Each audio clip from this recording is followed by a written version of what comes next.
So guys, may bago akong kliyente ngayon. Special. Magpapa-undercut daw siya. Gupitan natin ito ngayon. Ayusin mo yan, ah.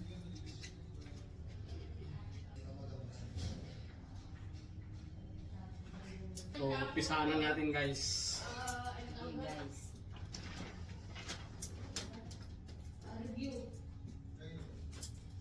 Umpisahan na natin ang paggugupit.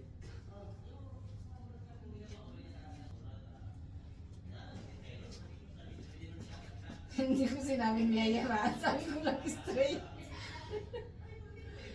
Baka Abangan na lang natin yung magiging kahihinatnan nito guys. Oo. Wah! Ito na. Parang ako'y kinakabahan. Pag sa panglalaki, alam ko, okay, expert. Sa pangbabae, naku po.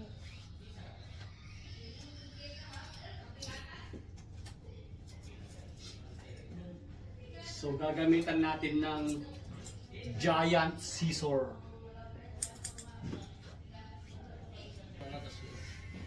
Surprise, Nani! Sa ano pala sa to? Sa sport faculty? Sa faculty? Pagpapraktisan Gagaan niya. yan. Pagpapraktisan niya yung buhok ko. Hindi ba? Ano professional yan? Ano?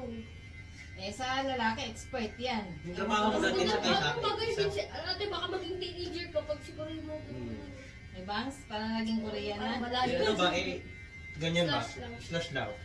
Ah, ganito. Yung pag ganyan, slide daw. Hindi ko ba mo ganyan? Slash daw. Yung naman dito. Let's see.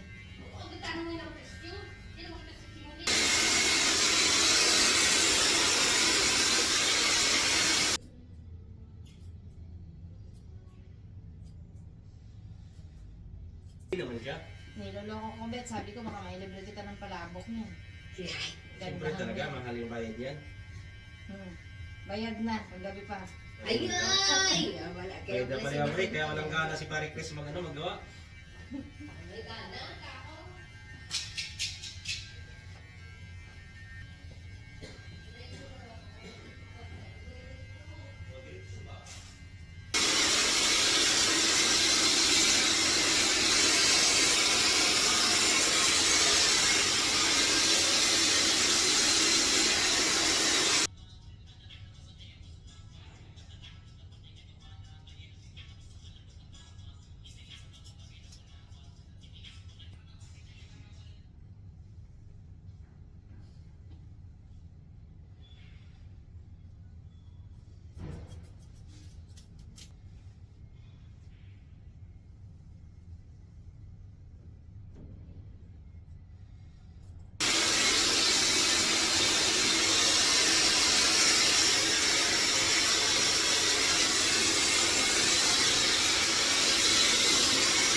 Oh.